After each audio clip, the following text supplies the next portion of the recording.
असम के धेमाजी डिस्ट्रिक्ट से एक बहुत ही दुख भरी खबर आई थी 2021 में।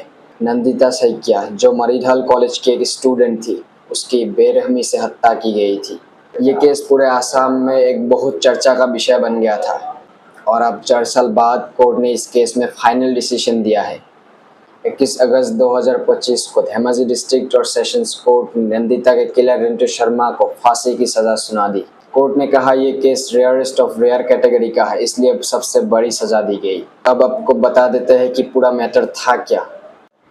2021 में रिंटू शर्मा, जो कॉलेज की एक स्टाफ था, उसने नंदिता को अपने साथ रिलेशनशिप में आने के लिए प्रेशर डाला था।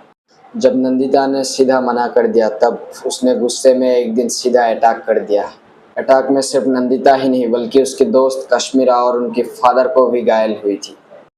नंदिता को तुरंत हॉस्पिटलाइज किया गया, धेमाजी से डिब्रूगढ़ शिफ्ट किया गया, लेकिन 25 अगस्त 2021 को उसने अपनी जान खो दी।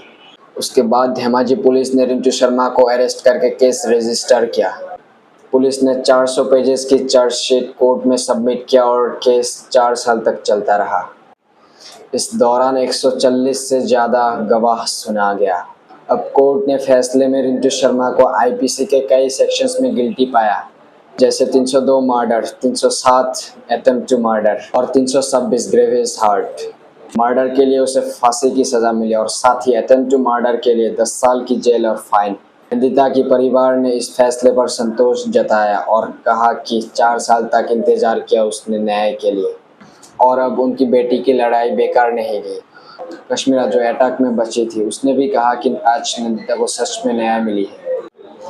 ये फैसला सिर्फ एक परिवार के लिए ही नहीं बल्कि पूरे समाज के लिए एक मिसाल है और ये मैसेज देता है कि लड़कियों के खिलाफ ऐसे क्राइम बर्दाश्त नहीं किए जाएंगे। मिलते हैं अगले वीडियो में।